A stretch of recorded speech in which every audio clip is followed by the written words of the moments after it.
Greetings, Cleveland, and welcome to Creative Focus, the show that illuminates some of Cleveland's most talented and creative artists across the genres of film, dance, music, theater, and visual arts. I'm your host, Cornell Calhoun III, and I'm thrilled to have as my guest today on Creative Focus, writer, producer, director, award-winning filmmaker, Mr. Mike Berry. Mike, welcome to Creative Focus, man. Let's chop it up. Thanks for having me. Hey, my pleasure. You know what? So I was reading your bio, man. You are totally a Renaissance guy. I mean, you know, former rapper. It's a big gank. Had a couple of Billboard albums that charted. 8mm film, and what was the other one? Weight of the World. Weight of the World. And then what really impressed me about you was the bodybuilding thing. So I want to ask you a quick question. So did you ever work out at the old YMCA on Prospect, 22nd and Prospect? No. Because there was a bunch of us used to work out down there, and we had a lot of bodybuilders. Okay. So is there a big difference between power lifters and bodybuilders in the terms of preparation? Yeah, because power lifters live for strength. Okay. Bodybuilders live for look. Okay. So the diet is different. The training is different. Rep range and that type of thing. So yes, it's a huge difference actually. Yeah. So did you ever lift what's your best bench press? 420 for two. 420 for two. Yeah, I did that at like 100, 185, 190 pounds. Yeah. Man, and you also wrote a novel. I did. Bestseller. It was Amazon bestseller for a few weeks. Yeah. Dangerous Times. Yep, the Dangerous Times. Talk a little bit about that. Well, Dangerous Times is something I wrote while I was in prison. I was doing 7 years, and I had a year left, and I was trying to just walk that time down. Right. So I said, I'm gonna write. So I started sketching out this story. It was supposed to be a short story, but it got longer and longer, and it ultimately became the Dangerous Times. And I kind of like wrote it, got out of prison. It was in a box. And I put it out the box one day and let a couple of people read it, and they passed it around. And I was like, man, I'm going ahead and publish this. And so, yeah, I self-published it. Okay, that's great. I just got it from Amazon. I'm getting ready to get into it tomorrow, the next day, and I'll let you know I'm excited to read. Yeah. So what gave you the inspiration to become a filmmaker? To be honest, in my former life, I was a rapper again. I toured with MTV. Yeah, I had 2 top 100 albums. There's some other accolades I got, but I just, I did a lot in hip hop, and a set of circumstances popped up that kind of like soured me with that, and so I needed to step away from it. And then by the time my creative juices began to flow again, I was getting a little older, because back then 27, 28 was old for a rapper. Now it is, it's 40, whatever you want to be. Right. And so I needed something that would allow me to be creative and have the longest shelf life. So I picked filmmaking, not because I wanted to be a filmmaker, but because while brainstorming and reflecting, I said, what can I do that'll allow me to do it the longest with anybody being concerned about my age? Because when I was rapping, it was cut your beard, cut your goatee off, you look old. It was that. Right. And I picked filmmaking, like out of necessity, not because I wanted to be a filmmaker. I picked it as a business decision. And you've directed at least about 10 feature films, right? Yeah, I've directed 10 feature films, and probably half I wrote. And, my partner Tina Hobbs produced. And I've been blessed to have titles on Stars and Hulu, Dish Network. Just ran the gamut with that thing. So what was your first film? My first film was called The Skip Thomas Project. It was a collection of short films that me and Tina, when we were still practicing. And I said, man, we got these 3 short films. We could put them together and put them in a theater. And she's like, who's gonna come see this? And I said, the same people who go see what's the trilogy, the horror show, Creep Show, or those type of shows where it was these short episodes. Okay. And so I said, let's just rent out a theater and see what happened. And we ended up selling I'll never forget, 672 tickets. And I was like, oh yeah, we going. Because I understood it now, like it made sense. So how did you meet Tina? We're talking about Tina Hobbs style. I actually had Tina on the show maybe a couple weeks ago, and we were talking about you, and she was like, you got to get Mike on the show. I said, yeah, I gotta get in touch with him. Yeah, well, I met Tina on social media, and we actually went out on a date. Yeah, we did. And I'll never forget, we went to Champs, and I knew. I just knew, like, because I felt like she had woke up like my sleeping giant, you know what I mean? Like, I can't explain it, but we just got to talking about movies, and I wasn't doing movies, but she was doing casting. Right. And I said, well, what's that? Right. Well, that's what, you know, and I said, man, I tinker around with some little scripts. We should make a short film. And then her and I just became really good friends, business partners, and, you know, a large part of how I am. Everybody needs a team. I hate to tell you, like, you just, she's a great you know, if you're going to be a business, you need those worker bees that go along with you being a worker bee. And both of us were that way. And so we just been able to do good business and become great friends in the process. So why do you think short films are important in the whole film process? Because I do a lot of short films. Well, you know, length is a business decision. Creativity, you know, you make a short film, if that's how long it was, that's how long it was. You want to tell these narrative stories, but from a business aspect, a feature film is just a longer short story. So once you've mastered the ability to tell a short story, you just tell a long one from a business aspect, like I'm finna make money off this one. Whereas short stories tend to be more practice, more for the love of it. Mm-hmm. And a lot of times people make a lot of short stories and not understanding, like, man, put 3 of them together, call it a movie and go. On the business side of it. Because if you don't learn to make a business out of it, it becomes a hobby. And it could be an expensive hobby. Filmmaking is not cheap, even for your own sweat equity. It requires a lot, you know. And so I was just like, we shot so many shorts. I said, we have to turn this into a business or we won't sustain. And so we took, the first one was we took the 3, put it together. And then I remember saying, well, if I can handle shorts, I can handle a feature. You just need to write one. And I wrote Banger. And, you know, so we went. That's you remember how we met? How? Banger. At Banger? Yeah, Banger.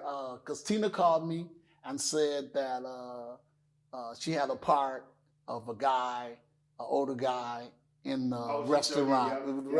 Yeah. And so I went out to Euclid and I auditioned and I got the part. Yeah, you're right. Let's take a look at Banger, Mike Berry. They call me Circus, but I ain't here for your entertainment. They call me hip hop. I and I alone say what shake and what don't. My brothers. Good day for a drug deal, wouldn't you say? And on the other side of this bridge, it's a whole different world. A world where fucking renegade thugs prey on the weak, take advantage of the helpless, and hurt their own.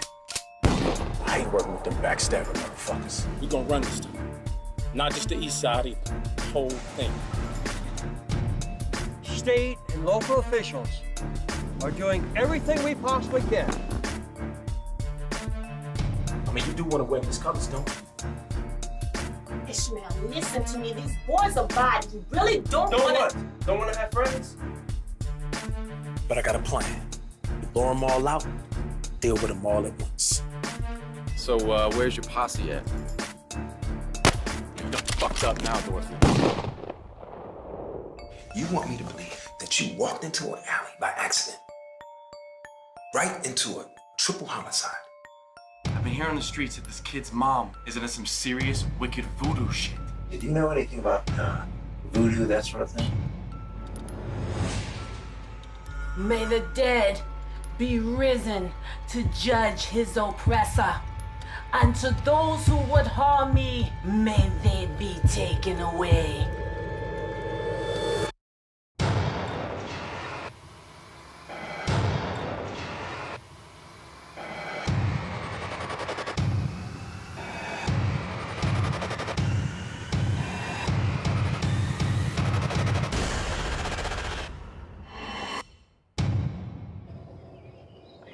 Fucking bangers.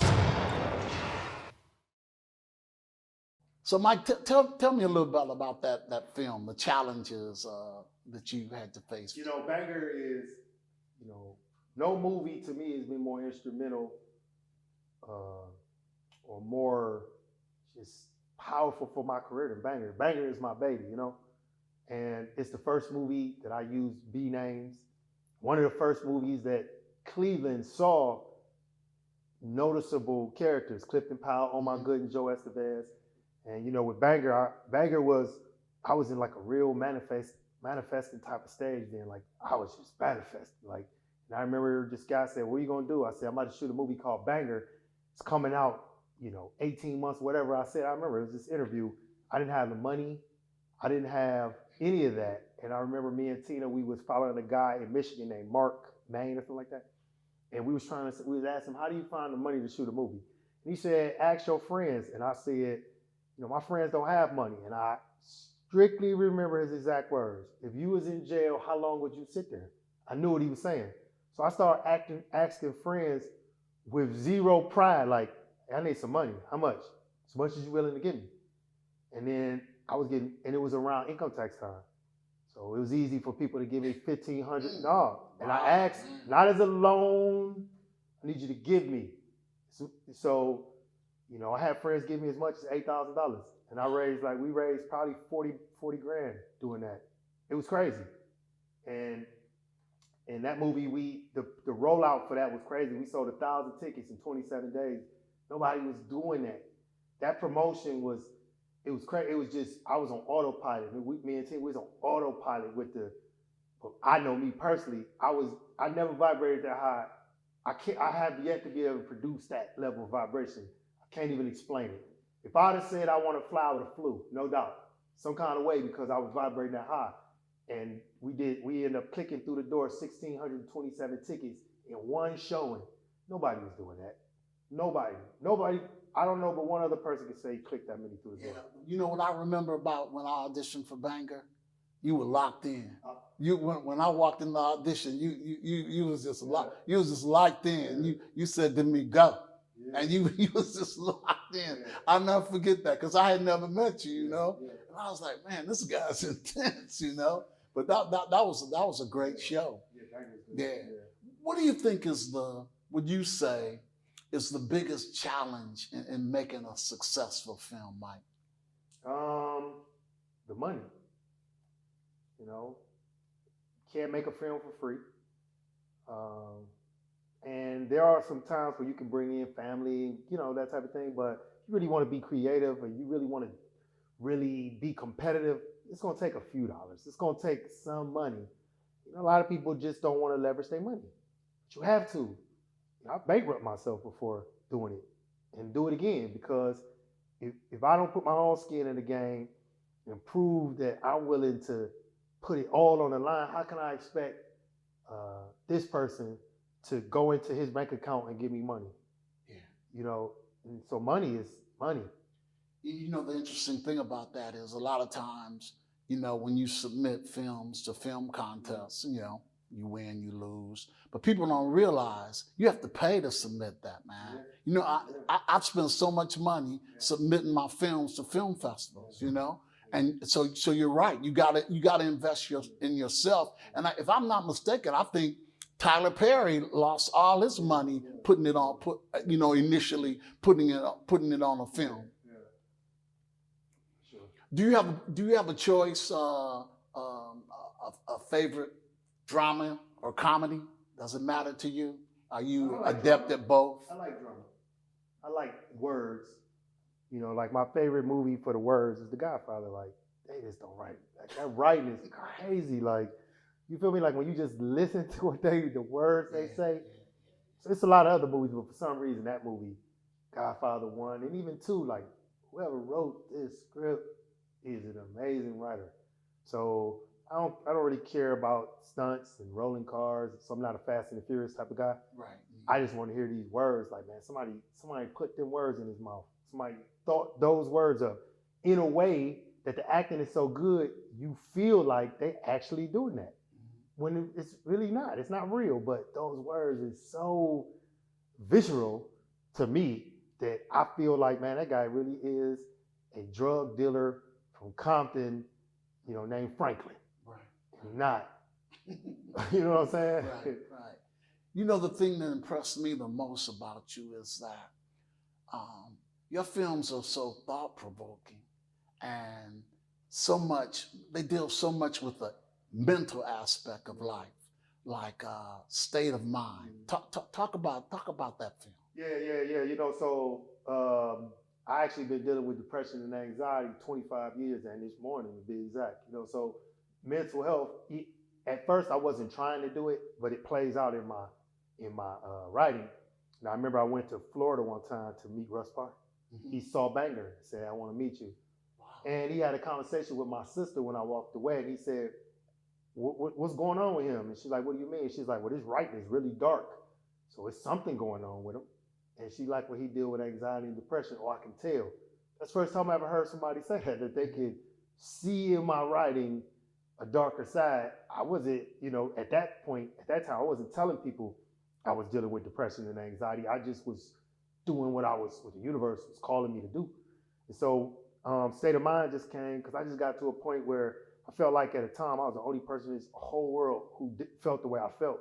You know, like a man. But, you know, I felt weak. I felt just unstable. You know what I mean? Just all these feelings that come along with mental health. And so I just wanted to tell a story that would reach most people. Like anybody who watches State of Mind, if you watch it deep enough, you understand that it's not just about a guy who deals with depression. It's about how people around him see what he says he's dealing with. Mama says, pray it out. Friend says, thug it out. Girlfriend says, what you talking about? Because that's what I experienced.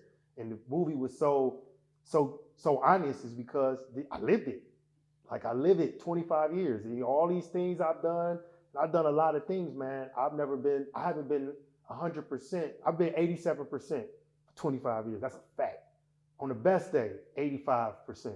You know what I mean? I just can't produce that level of happiness that I produced 26 years ago.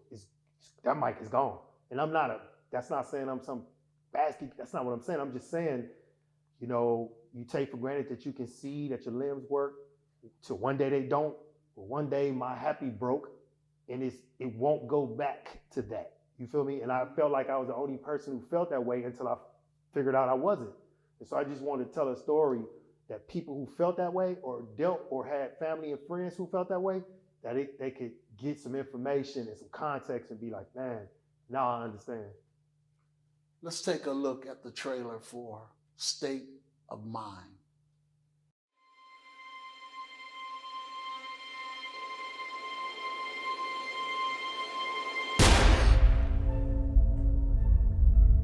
Mom, stay here. Raymond, you all right? So, what's up with Darius? He's going through something and I don't know what to do. What is he saying? He ain't saying much. Depression can be brought on for any number of reasons. Dear Darius, you're too young to completely understand why I did what I did. I don't want you to ever think that it was because I didn't love you. I don't know what I'd do if you die, Pops. You gotta be stronger, cuz. Strong like who, Fred? My Pops killed himself. You know that? I just need for it to ease up. Depression mean you weak. And only weak cats get depressed, man. You get ugly real quick, G. Ain't no room out here for no weak cats. Would you love me any less if I was gone? No, I love you just the same. Exactly. What do you want me to do, D? You're not telling me nothing. Damn, Pops! Why'd you leave me here to deal with this shit by myself? Whatever you're going through, I'm going through. But you gotta talk to me, baby, if you want me to help you. Hey, Darius, I ain't gonna make it home.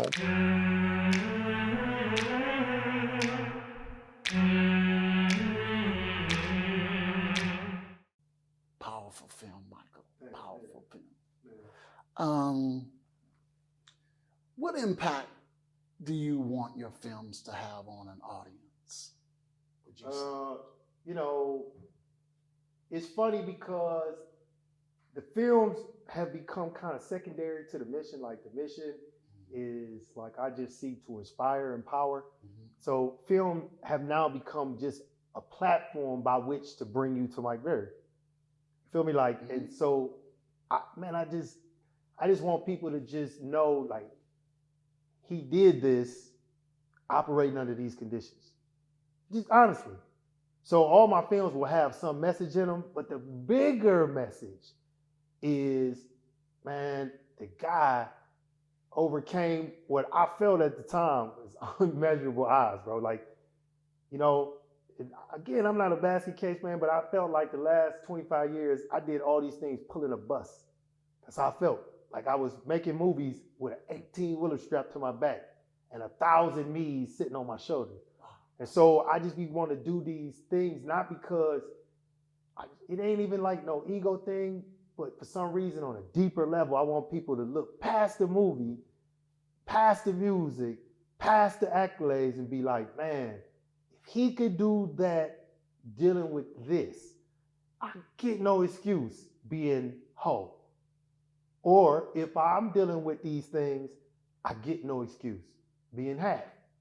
And so the movies are, to me, just another medium to get people to come, because you know how I advocate for mental health. I know. I'm gonna talk that every day, often. Yeah. And the movies is just another way to get you to that. So in every movie, you're gonna hear something about mental health.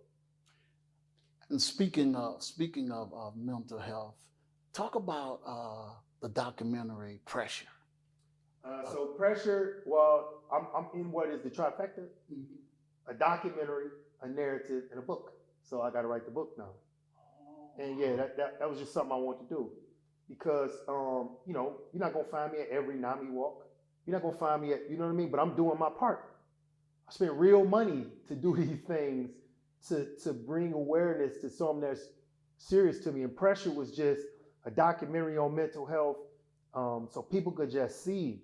You know, we go about our lives, man, and we don't understand that there's people out here suffering in a real way. And, you know, nobody wants to be a Debbie Downer, but sometimes you can't heal what you don't reveal. So I wanted to reveal, be open and honest, and I found some people who wanted to be open and honest too, so people can look at this.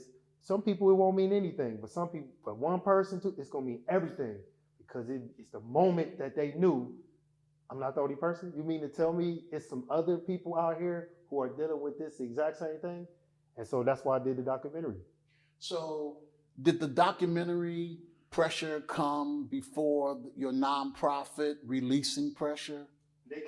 No, I opened up the nonprofit releasing the Pressure, and I would just go out speaking and all of that. Okay. But then when Pressure came, I ran it through my nonprofit, put it out, and you know, I raised like 15 grand, gave a bunch of money to charities and that type of thing.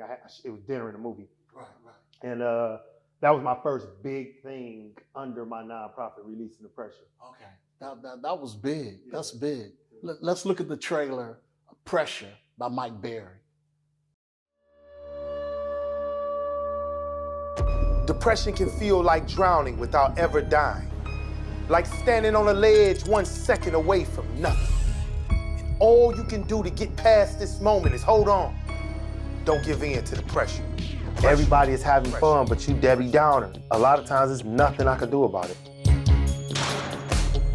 It makes me feel like I can't do something. It makes me feel like everything is half empty. I wanted to be the happy, spirit-filled person that I was. I wanted to laugh again. I wanted to smile. But I am also able to turn to a God who can keep my secret, that I feel like I'm slowly losing myself. It wasn't really something going bad around me that was causing me to be sad, so I knew that it had to be something inside. It's like the secret.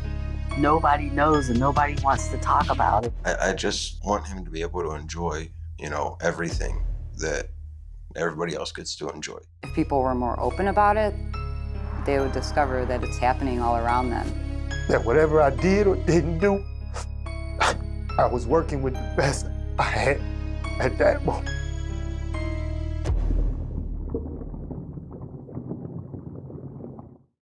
Mike, so what were some of the pressures, I should say challenges in making Pressure, would you say? Because I know it hit home, it resonated hard. Yeah. Well, you know, the thing about advocating, especially with Pressure, is I was forced to live in a space that I try to get away from. So I'm gonna go sit and talk to people about depression in a way that sometimes made me sad, because it reminded me, like, you look like I look. You look like how I feel I look when I'm looking like that, if you get what I mean. Like, and just hearing these stories, just feeling sad for people, like, man, like, this what you dealing with, you know? But I was also proud because you know, I had put myself out there, vulnerable, because I didn't heard it all. Like, you know, when you doing these type of things, I used to worry. This is an odd thing to worry about. What girls was gonna say, because I'm a man. So I'm thinking like they gonna be like, man, I don't even wanna, you know. Right. Yeah. And then I'm thinking like, what guys gonna say like, man, that tripping. Right. But I couldn't concern myself with that. I couldn't. I just needed to. It was the call, man. I felt like the universe was speaking to me. And one thing God, the universe is giving me is the ability to be transparent in a real way. Nothing bothers me of how you perceive me. I've done some things, good, bad, and indifferent, but I've done some things great and grand. So I've been able to just express all that. It's all part of my story. So that transparency, that's what people gonna gravitate to.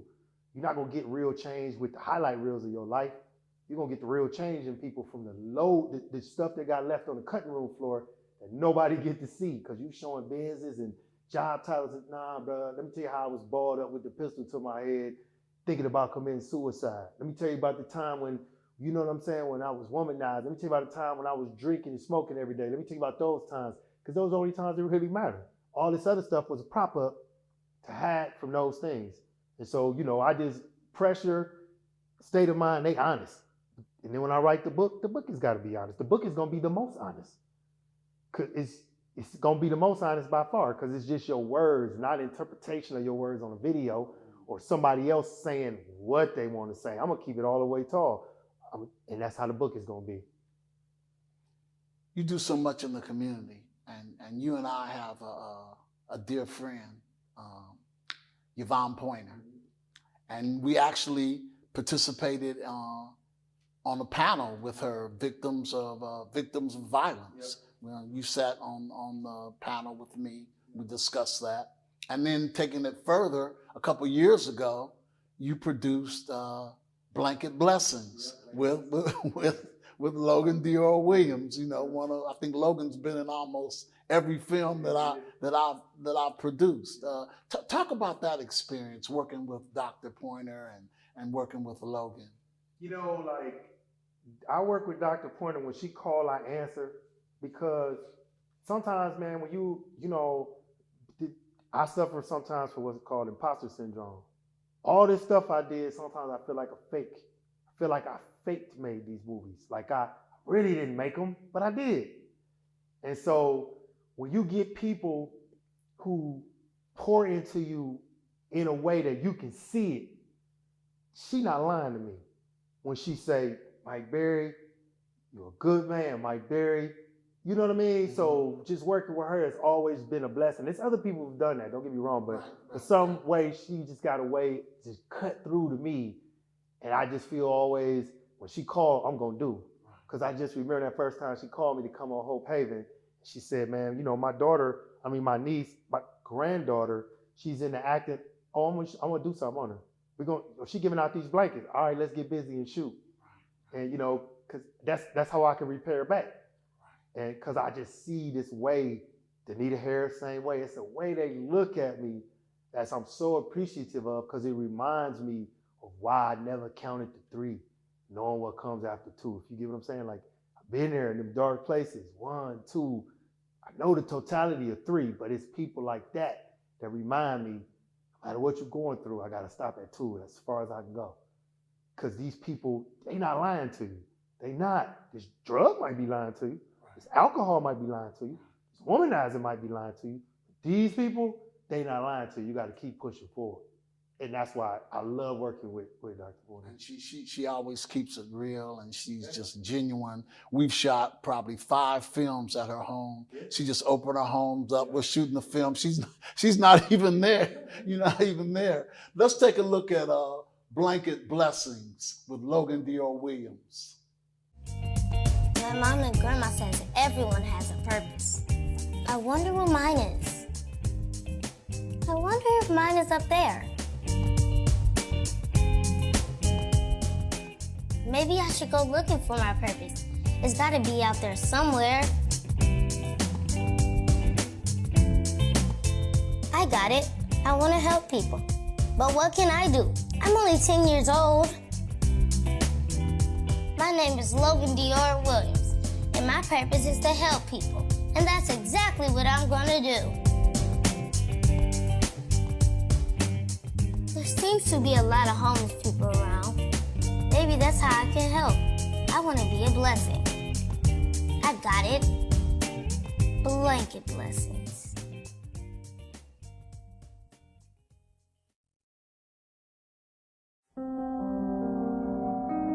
America is the richest country in the world.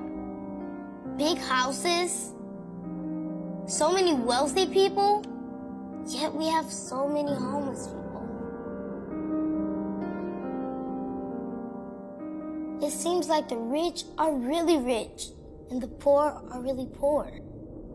It seems like no one notices that there are so many people hungry, have nowhere to sleep, children with nothing to eat, sleeping on cardboard boxes. I'm sure that's not the American dream.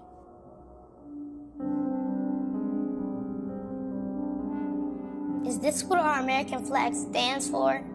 Is this truly the land of the free and the home of the brave? But the only home I see is the homeless.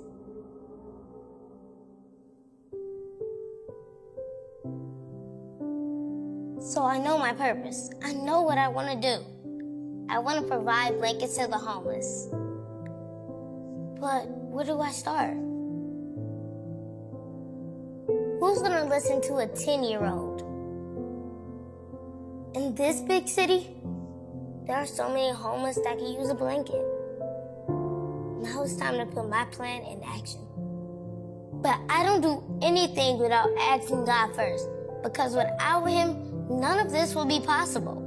And I can do all things through Christ, who strengthens me. Now, how can I get people to donate a blanket? I got it. It's my birthday.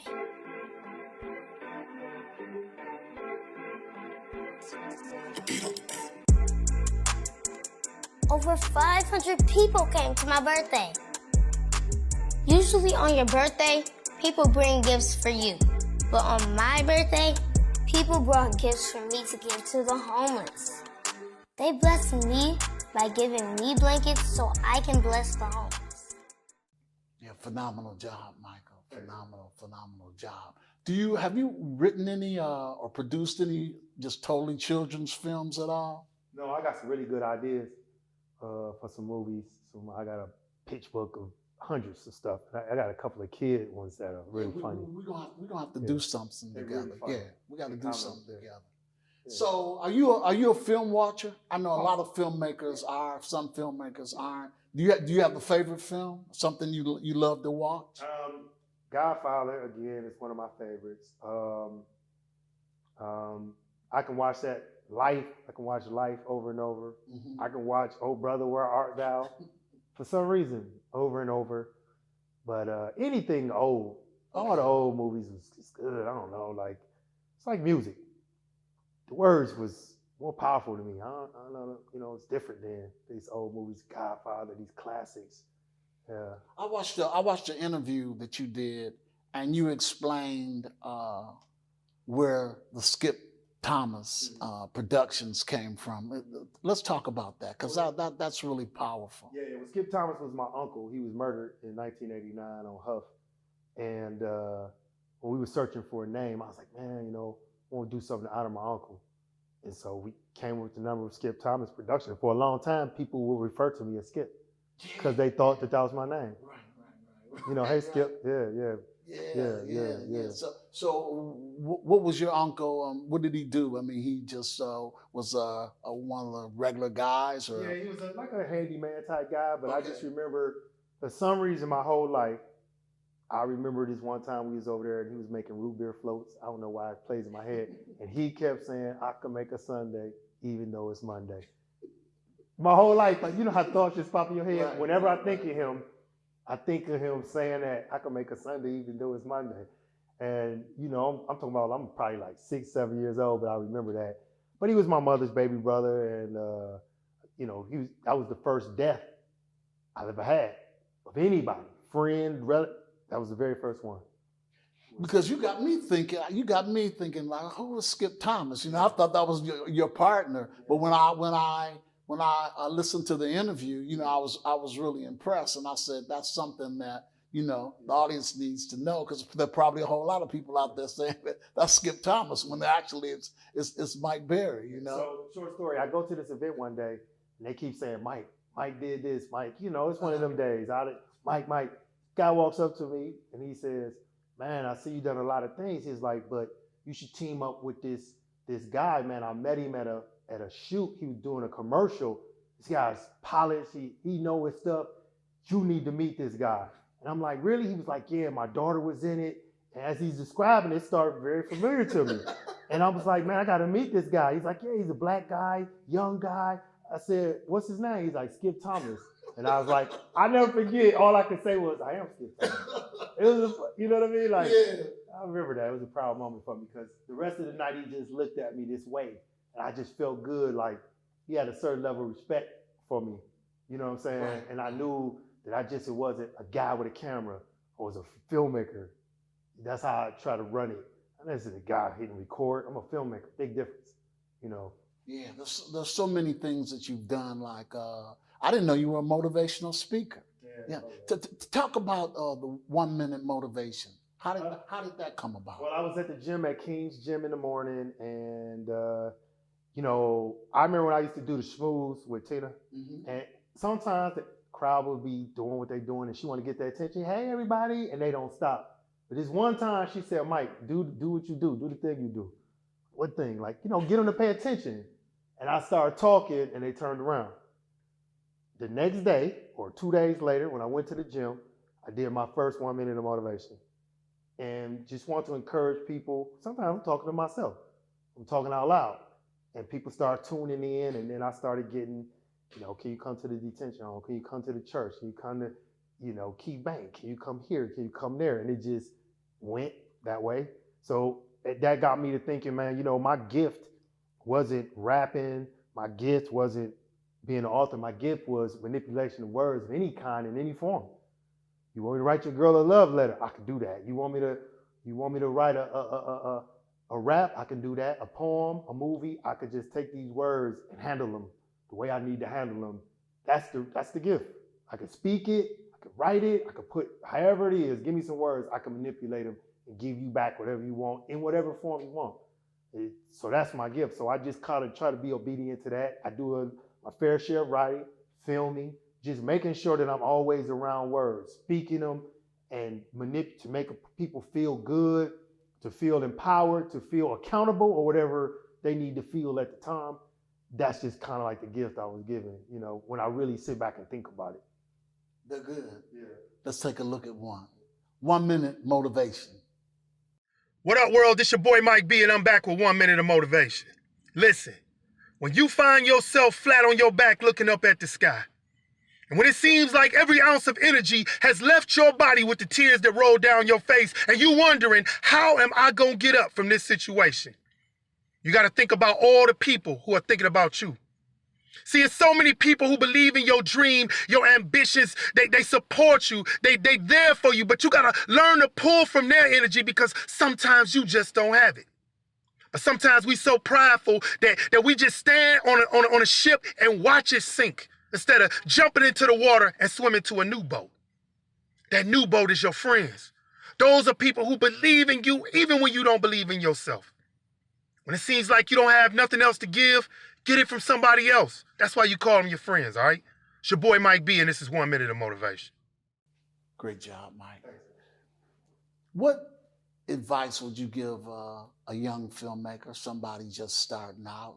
I mean, all the success that you've had. Yeah, a couple things. First of all, if you know, I talk to a lot of people who are in college, and they want. So you want to be a filmmaker? First thing you got to understand is when you look in the Sunday paper, you go to the end to the classifieds. There will never be or has been a job as filmmaker. Filmmaker is something you got. It chooses you. You could go be an editor. You could go be it's no job such. So this is something you got to understand. It has to pick you, and you got to be obedient to it, because it's like a hair pull. It's a roller coaster ride. It is nothing nice. And if you don't understand that, go do something else. Secondly, going to being a filmmaker, no matter how much knowledge you learn, the one thing it can't teach you is ambition. You won't be successful without ambition. You won't be successful if you're just gonna be a hard drive guy. You got all this stuff on these hard drives. That's not it, bro. You gotta push it out there in a business way, or because the hobby is gonna get too expensive. And thirdly, and most important, I tell all filmmakers, when you're making a movie, remember, you're actually making three. It's the movie you write, the movie you shoot, and the movie you edit. And they're never gonna be the same. You never shoot the movie you wrote, and you never edit the movie you shot. The only movie that matters is the movie that you edited, because that's what the public gonna see. Don't be scared to rewrite the script on set. Don't be scared to edit out some of the script that you shot. Just make sure what you get an audience is the bulk of it's true to what you want it to do, because it's the only thing that matters. Yeah. So how can people follow you, Mike? If people want to follow you, watch some of your films, what's the best way? Yeah, you can go to Instagram, Mike Berry 241, or Mike Berry on Facebook. And then on as far as movies, you could go to Amazon or Tubi, any of those, just type in Mike Berry. But some of my most memorable movies, I would say you got to watch A State of Mind, Mike Berry. You got to watch Hey Mr. Postman that I directed for Brian Berry, a very good films. And you got to watch Banger, because Banger started it all. Those will lead you to the Legit Papers and the Rent Dudes and all of those other movies I ever did. Yeah. So what do you do when you're not making films? What do you enjoy doing when you're not, Watching. Just watching. Yeah, I watch a lot of TV. I watch a lot of movies. I do I'm a researchy guy. So, I'm into trivia. So I study a lot of useless knowledge. I don't need to know this, but I know it. You know what I'm saying? Like, I'm into trivia. So I know some crazy things. And just that, man, conversation. I like intense conversation with people about things that way deeper than surface, Mm-hmm. I mean, like intellectual conversations that allow you thinking. And that's when some of these trivia things, like, man, did you know? You know what I mean? So yeah, I like that. You do any lifting? You still do lifting? Yeah. I'm 53 now. Okay. So I'm actually about to I want to compete again, it'll be 20 years since I last competed. I want to compete again this October in the 50 and over Masters category. It's just one of them things. Like, man, this was me 20 years ago. And this is me 20 years later. I still stayed in some pretty decent shape. You know what I mean? So yeah, that's what I want to do. So where's the event being held? Is it being held? It'll be, it's called the Natural Northern. It'll be held in Avon. In Avon? Yeah. So I'm going to make like a big thing about it. Like, this is my last 8 weeks or whatever. Yeah. Well, keep us posted. And what's next for you on the film front? I know you and Tina got something cooking. Yeah. We could shoot, man. To be honest though, I poured a lot over the last decade into film, and it came with tremendous personal sacrifice. Just balance. What's that? And so I just told her, like, just give me a second, because you do these things and it's the next thing and the next thing and the next thing. And so I look back and I said, man, there had to be a better way to do that. It worked, but I can't do that another 5 years. I gotta slow down and let me have one summer where I'm traveling. I go home sometimes, I ain't doing nothing. I feel like a bum. Like, I'm just laying around the house, like, I ain't doing nothing today. I ain't doing, today, when I leave here, I'm gonna watch TV. And I just felt like I needed that, because I'm a tunnel vision type of guy. And when I'm going, I'm going. So I was able to turn off. I said, let me stay off for a minute, because when I turn on, I know I'm gonna go. So that's where I'm at with it. All right. Hey, well, thanks a lot for hanging out with the show, man. I appreciate you. I appreciate you. All right, Cleveland. That's it. We're out. Want to thank my special guest, Mike Berry, for hanging out with us today on Creative Focus. But remember, a true artist is not only inspired, but inspires others. I'm Cornell Calhoun III for TV20 and Creative Focus. Until the next time becomes our time, be well, be safe.